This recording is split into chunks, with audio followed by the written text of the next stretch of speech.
Hey there everybody, welcome back. I am the Gerbil and this is my final match of week 2. I'd like to show you, these are my opponents. That's me on the left there with only 2 GLs. 3 of my opponents had 6, 3 had 5, 1 had 4. And you know what? I'm 3-0 for the week, 5-1 for the season so far. So I'm totally doing awesome, especially with the odds against me. So this GAC, I'd like to be a little bit more direct and try to stay on topic a little more, or this video, and just kind of explain like how I'm doing it, how am I beating these people. So take this first match here. This is Lord Vader. Jedi Master Luke, I think, should beat Lord Vader anyway. Lord Vader stops revives, which does kind of negate a little bit of Revan in here. But Revan is in there because he does have a healing ability, and he can, of course, mark if for whatever reason you need to get around the Royal Guard, who should be the first target anyway. But the real way I won this match is the datacrons. Okay, my opponent had a solid datacron. He had the plus 25% starting turn meter, so did I. Again, let me back that up. Luke should win, I think. I believe Luke should win this anyway. But the datacron made this one so much easier because I did get to the level 9 where anytime a Jedi uses an ability, Luke assists. So that means when Yoda passes around the foresight, Luke assists, right? When Revan heals, Luke assists. And that just gives you that little extra oomph to get past them and take them out much quicker. Am I saying datacrons are a good thing? Not necessarily. What I'm saying is to stay hyper competitive and to win against seemingly overwhelming odds, you have to have an advantage. And datacrons can give you that advantage, especially right now, while a lot of people are still resisting them. Several of my opponents in this GAC round, week 2, had like virtually no datacrons at all. Like, I think one person had 1 and someone else had like 3. Now, I did not put any crystals into datacrons, and I still have about 15 or so datacrons. 1 level 9, I think 1 level 6, and then a whole bunch of level 3s. Especially that one that gives you the starting 25% turn meter. That one's really easy to get. You just unlock it, go to level 3, re-roll if necessary. Okay, so it's pretty darn easy to get that one, I think. I think I have 4 of them, maybe even 5 at this point. I don't recall. And they are super, super useful. So even if you don't like the datacrons, you can use them to your advantage to get a competitive edge until the rest of the community either A, catches up, or B, just decides they like them and starts, farming them also. So take advantage of your extra energies in Conquest, hit those end nodes, get those battles, while you're on the treadmill, doing some walking, running, just, start the battle, hit automatic, and then pick it up in a few seconds. Next, swgoh.gg. You all know the website. Use the counter guide. Padme 3 versus 1 Malak. Did not know that was going to work. I mean, I kind of suspected. I've tried it in 5v5. It's not like a secret by any means, but it totally worked. It got real hairy there, but it really, really worked. I mean, they were like Relic 8, I think. Relic 8 Anakin, and still won. This one is not on the guide. Watch your opponents very carefully. This is Mara Jade, Starkiller under Palp. That is an astonishingly powerful team. And they have more relic levels than me also. My Gideon was relic 4. I think my Dark Trooper was relic 4 or 3. We still won. How? Reach out to your guild. In this case, I took a screenshot of what I was planning to do, sent it to my guild, and chatted with my group. And it was like, is this gonna work? And people said, well, I think you should try Piett. And I was like, well, my Piett speed is a lot slower. And they said, yeah, you're right. If Mara goes first, you're probably going to get wrecked. And I was like, okay, yeah, fair enough. So I knew my Gideon would go first. He would wipe out the opponent turn meter. I looked at all 3 of my opponents' characters. I went to Palpatine, I went to Jade, and I went to Starkiller. I found the squishiest one. Emperor Palpatine has the lowest armor at like 43% in that match. He had the least health at about 110,000 combined health pool. That meant I would have the easiest time killing him. And as you saw, we opened up with Gideon, wipe out the turn meter, focused on Palpatine, leader dead, and then it's just mop up after that. So already 3 things. 1, take advantage of your opponent's weakness. If they don't have datacrons, the community is hating datacrons, fine. You can either be one of those people, or you can just go ahead and say, you know what, I got a few extra minutes, I'm going to make something out of this, and I'm going to use it to my advantage because my opponents likely aren't. The second one there was use that swgoh.gg, and the third one was go to your guild. All right, now here we go. This one, Grand Inquisitor, 7th Sister, 9th Sister, once again, utterly obliterating Relic 7 Shaak T, Relic 8 ARC Trooper, and that was a Relic 7 5s. Now, I have heard so many other popular YouTubers trash on this squad. You can believe what everybody says, or you can experiment and try and test on your own, and I've been doing that. I took my Inquisitors into normal arena, and I ran them there for like 3 weeks solid, just to learn their kits, learn the turn order, play with it, see what works, what doesn't. I mean, you have to have at least one arena battle anyway, right, for your daily feats, which you could just enter and then leave immediately, which I sometimes do right now, especially to stay top 200. It's just so monotonous, but it's a great place to test it. Right now in Grand Arena, I have Admiral Raddus and Rogue One, and they're getting annihilated because I'm surrounded by GLs. But I'm learning their kits, and I'm trying to understand how they work. That's a great place to practice if you don't really care about, the rewards, which frankly are pretty useless anyway. I've got close to 2,000 prestige, so I don't really care about the arena awards. So Grand Inquisitor plus Inquisitors. Yeah, they're not an amazing team, but when you learn what they can do, we got full banners against a Relic 8 ARC, a Relic 7 Shaak T lead, and a Relic 7 5. It was not a contest. It was barely an inconvenience because I've had time to practice that. And I also, last match before this one, I faced the same squad, except instead of 5s, it was Echo. And I got full banners -1. So I went back and I looked at that and I was like, okay, which sisters did I use, right? I recorded it in a spreadsheet, not a spreadsheet, but in a document. I've shared some of the pictures before, but and I'll probably make a video on how I do it. But I line up all of my matches before I start the match, right? So that way I can look at my entire roster, where they are in defense, what's available to me.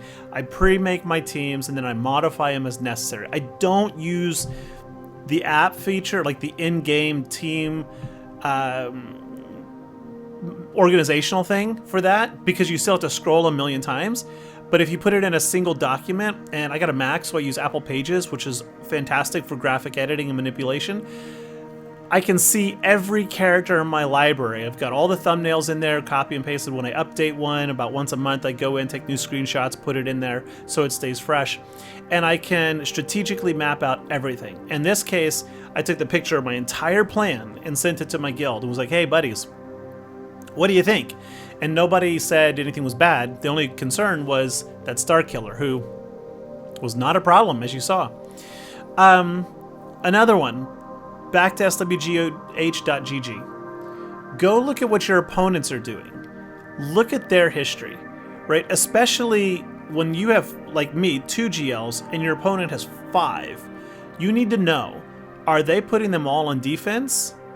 Are they using none on defense? Right, you can go to every single registered account, which if you're in the Kybers, and forgive me, I don't remember the orders below it, but I would say the top half of SWGOH players are registered, and in there you can go look at all of their match histories. So you can see what they've placed on defense, what beat it, right? So like if you're thinking, gosh, can my gas really beat this team?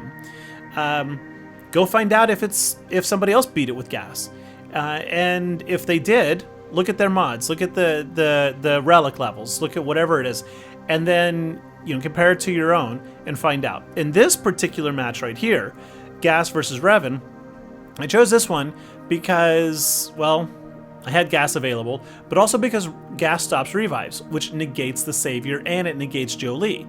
So also kind of knowing, not necessarily knowing the full kits, because I couldn't tell you squat about most characters' kits. Like, what does Bossk do beyond taunt and have a lot of life and do a mass assist? I have no idea. Same with Boba Fett. I know he flies in the air and he throws down ability block.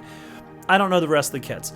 But knowing kit counters is as important as knowing synergies, right? Knowing that Admiral Ackbar's Omicron and Leia's Omicron go tandem together is one thing, but knowing the super counter to that is a totally better thing sometimes, right? So like Admiral Raddus, I really do not know his kit at all yet. I'm still learning it, but what I do know is that when an Empire enemy attacks out of turn, they get dazed automatically, which means that Admiral Raddus has a unique advantage over Imperial troopers, over Iden, over a lot of them.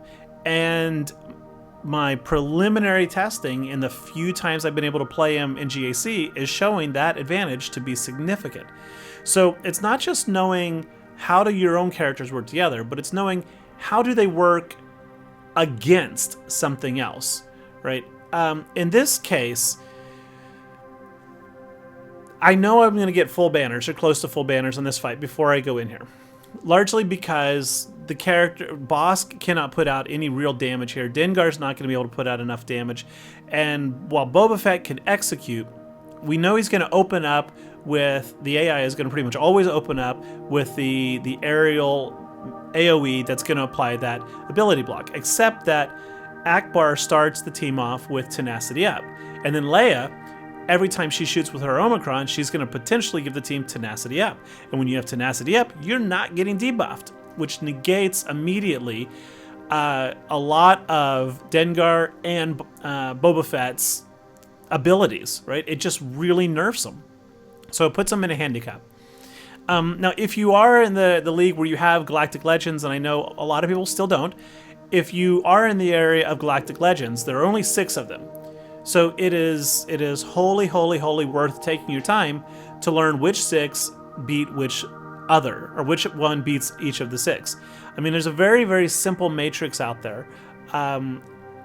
Maybe I'll try to look it up and link it in the description below, but there's a really, really great matrix out there that I think I originally saw on Zareth Prevails, and he had a host on the show, and I can't recall who the guest, but they made a great chart, a grid showing like yes, maybe, be careful, and no. And in this situation, Sith Eternal pretty much just destroys Jedi Master Luke. See, Luke has better datacrons here. He's got a tier 6 datacron. I have no datacron. He's relic 9. I'm relic 8. It was 3v2. I mean, Watt, but Watt doesn't do anything other than put the armor tech on him. And look at that.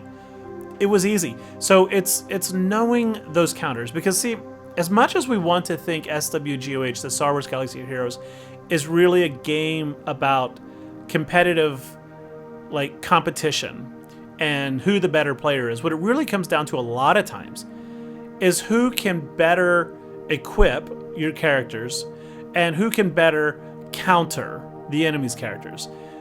I really stressed over this match. When I breached the front row, saw the back wall, saw Mon Mothma sitting there, saw the datacron on her, and I was thinking, oh my gosh, how do I do this? How do I get past this one? I need to, I thought about throwing Darth Revan in there, but then as I was looking over my list, again, not on the phone, but I was looking at my document, I saw my Jawas. I was like, oh, right, Jawas. That's the perfect counter. And so I threw my Jawas in there, pretty much hit automatic and forget about it, right? Qui-Gon Jinn. In this situation, how do you beat Qui-Gon Jinn? Well, if they don't have Jedi Knight Anakin in there, they're really making a mistake. They had Yoda in there, who has a good AoE, but again, Bastila Shan, counter, put fear on them, they lose their turn, you take down Qui-Gon, then you go kill the other Jedis. No problem. Easy, easy cheesy. When you have older characters like these three, and I talk about this one all the time, Erso, Rolo, R2, I really love this squad. They are not super powerful, but they're just great. Find the synergies within your older roster. Like I invariably always have to resort every round to a couple of battles using older, kind of more legacy characters. And I know Jinn is not a legacy, but R2 and Rolo are some of the oldest ones, and R2 doesn't really have a home these days. Rolo definitely doesn't. Jinn does now with Admiral Raddus, which is one of my dilemmas. Is like, do I break up this little team next GAC to put her with Adrad and use them on defense? I don't think I'm going to next week, because I need this composition. So even though there is a fantastic synergy like between Admiral Raddus and Jinn, like she cannot be defeated while he's there, I'm still not going to utilize that because I've got another team that I know is consistently working for me. This match right here actually got really kind of, I don't think it was scary, but got very annoying. I've sped this up a little bit. You can see the clock ticking. Those are not real seconds, right? 1, 0, 9, 8. I think it's sped up 1.5 times. Because Pheonix is such a grindy squad, right? The way that Hera puts backup plan to revive, Chopper and Kanan recover health so much. This one can be very, very frustrating. And so, again, I'm using a team that is 100% not meta. Piett is fantastic. Thrawn is plug and play. Royal Guard only has a few niche places, but I've been able to take, again, my older characters, except for Piett, Thrawn, and Royal Guard, and find a workable synergy here, right? So like when Piett puts that inevitable failure on Royal Guard, what happens is it guarantees that Royal Guard assists every time he uses a basic. So right there, we just got to see Piett attack Chopper, which guaranteed Royal Guard assists, and that puts stun. So essentially what you're doing is you're putting a stun onto Piett's basic. And then if the target was ability blocked or whatever, and Thrawn also gets called to assist, then he has a chance of stun. So you're doubling up on the stun options, which just provides, you know, a train of stunning your enemies. And if they can't take a turn, they cannot win. See, look at that, both stunned. But man, is Kanan hard to take down sometimes. Got him. Well done. So yeah, a lot of tips kind of just flowing right now, because a lot of my videos, I get off topic, I go into story time, and I do all kinds of stuff. And but I'm actually feeling really good about my accomplishments. Like, again, in this week's GAC for me, my bracket of 8, 3 people had 6, 3 people had 5 GLs, 2 had 4. No, 1 had 4. 1 had 4, 3 had 5, 3 had 6, and I was the only one there with 2. And I went 3-0. Now, one of my opponents didn't do much. I think made 1 or 2 attacks. But the others tried, right? So how else am I winning? Well, I'm gonna make a whole video later about 3v3 defense, because I think that there are some definite tips out there, some tricks that are really useful. For one thing, I think you should probably put your datacrons on defense. Why? Because datacrons scare people. Like I said, right now, they're the new thing, and a lot of people don't have them. A lot of people aren't happy with them. They're not farming them. They actually are fundamentally upset with datacrons, and I empathize with that. But by putting them on defense, like if you look at my, I'll share it later, but if you look at my front bottom row, all 5 squads have datacrons. And what that does is it creates a psychological barrier in your opponent, that when they look at it, immediately a wall goes up, potentially frustration if they hate datacrons, which, sorry to do that to you folks, but GAC is competitive.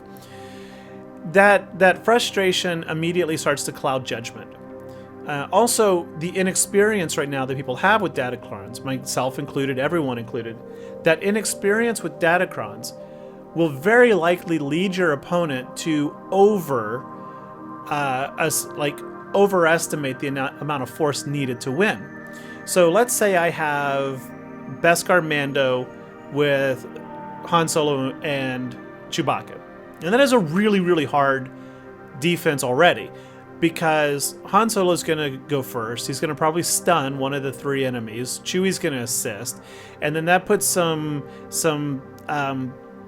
debuffs on the board already. And if I remember the kits right, that already gives your whole team some turn meter. But you put the Datacron on there that say, say that they start with 25% turn meter. Now it becomes a whole lot more scary, because now not only is Han Solo going to shoot first, he's likely going to take a turn, as well as Mando, as well as Chewie, before you get your first turn. So Han Solo's going to shoot first, technically twice. Chewie's going to assist. Now the whole team's going to take a turn. Let's just say Mando takes a turn, Chewie assists. Han Solo takes a turn, double shot, Chewie assists. Chewie takes a turn. That's 9 shots before your opponent gets a turn. So when your opponent realizes that, immediately they're gonna put in one of their most durable yet powerful teams to counter that.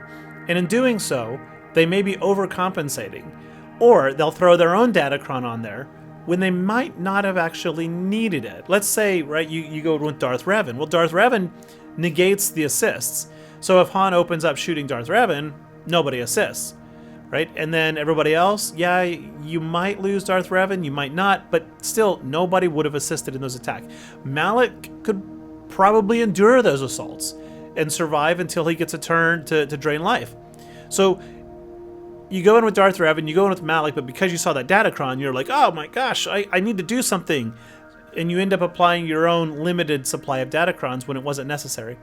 So defense, I think, is as important in my winning streak as is my offense, because I am placing squads on defense that have fear factors, and I've noticed it creating a lot of problems among my opponents who should be just destroying me.